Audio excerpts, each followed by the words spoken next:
ஒரு அப்பாவுக்கு 2 பிள்ளைங்க. 2 பேர் மேலேயும் அவங்க அப்பாவுக்கு அவ்வளோ பிரியம். அண்ணன் தம்பிங்கன்னா உண்மையில இப்படி ஒரு பாசத்தை அந்த ஊர் மக்கள் யாருமே பார்த்துருக்க மாட்டாங்க. அப்படியான ஒரு பாசமான அண்ணனும் தம்பியுமாய் அவங்க இருந்தாங்க. அவங்க அப்பாவுக்கு அவங்கள நினச்சி ரொம்ப சந்தோஷப்படுறாரு. பரவாயில்ல, நம்ம பிள்ளைங்க இவ்வளோ ஒற்றுமையாக இருக்காங்க அப்படின்னு நினச்சி சந்தோஷப்படுறாரு. அப்புறம் அவருக்கு உடம்பு சரியில்லாமல் போகுது. சொத்தை பிரிச்சிடலாமான்னு யோசிக்கிறாரு. ஆனால் வேண்டாம் அப்படின்னு விட்டுடுறாரு.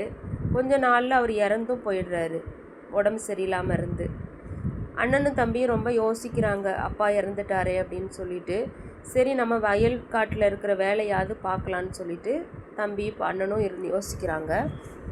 அண்ணன் சொல்லுவார், நான் போய் வேலை செய்கிறேன், எனக்கு நீ சாப்பாடு எடுத்துகிட்டு வந்துருப்பா தம்பின்னு சொன்ன உடனே சரி நான் சொல்லிவிட்டு தம்பி என்ன பண்ணுறாரு, சமையல் செஞ்சுட்டு இருக்கிறாரு.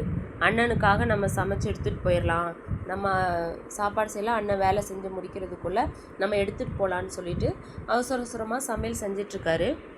அண்ணன் அதுக்குள்ளே என்ன பண்ணுறாரு, போகும்போதே யோசிச்சுட்டே போகிறாரு, என்ன பண்ணலாம் அப்படின்னு. சொத்துக்களை பற்றி யோசனை அவருக்கு அதிகமாக இருக்குது. என்னதான் பாசமாக இருந்தாலும் நம்ம என்ன பண்ணலாம், தம்பிக்கு அவ்வளோ சொத்தையும் கொடுக்கக்கூடாது அப்படின்ட்டு யோசிக்கிறாரு. தம்பியை கொன்னுட்டு நம்ம எல்லா சொத்தையும் எடுத்துக்கலான்னு முடிவு பண்ணுறாரு. அவ்வளோ பாசமாக இருந்தாங்க. இந்த சொத்துக்காக என்ன பண்ணுறாரு, தம்பி வரட்டும், நம்ம இங்கேயே அவரை அடித்து கொன்னுடலான்னு சொல்லிட்டு தம்பி வரும்போது என்ன பண்ணிடுறாரு, மண்டையில் ஒரு பெரிய கம்பியை வச்சு அடிச்சிடுறாரு. அப்போ நம்ம எல்லா சொத்துக்களும் நம்ம எடுத்துடலாம் அப்படின்னு சொல்லி மைண்டில் வச்சுட்டு அடித்த உடனே அவர் விழுந்துடுறாரு. இவர் போய் சாப்பாடு, தம்பி கொண்டு வந்த சாப்பாடு எடுத்து சாப்பிட்டுட்டு இருக்காரு.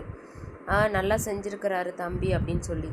ஆனாலும் மைண்டுக்குள்ளே என்ன நினைக்கிறாரு, நம்மளுக்கு எவ்வளோ சொத்து இருக்குது, எல்லாமே நமக்கு வந்துருமே அப்படின்னு நினச்சி சந்தோஷத்தில் சாப்பிட்டு முடிக்கும்போது வாயிலேருந்து அவருக்கு ரொம்ப நொறையாக வந்துடும்.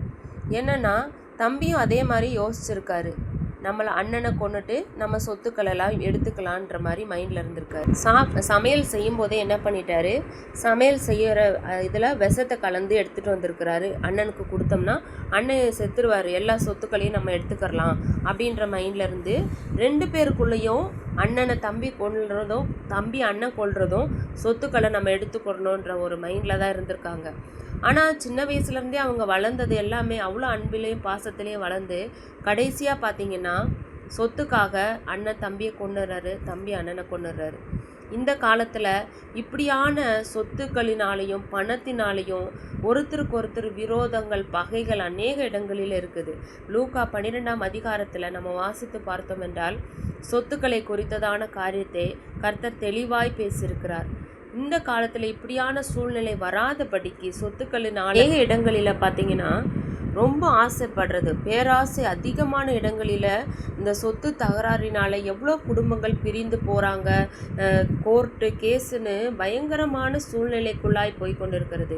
காலம் கடைசி காலமானபடினால் பேராசைப்படாதபடிக்கு அவருடைய கொடுக்குற வருமானத்திலையும் கொடுக்குற அந்த பணத்தை வைத்து திருப்தியான வாழ்க்கை வாழ நாம் கர்த்தரிடத்தில் கேட்போம். கர்த்தர் தாமே நம்மை ஆசீர்வதிக்கணும்.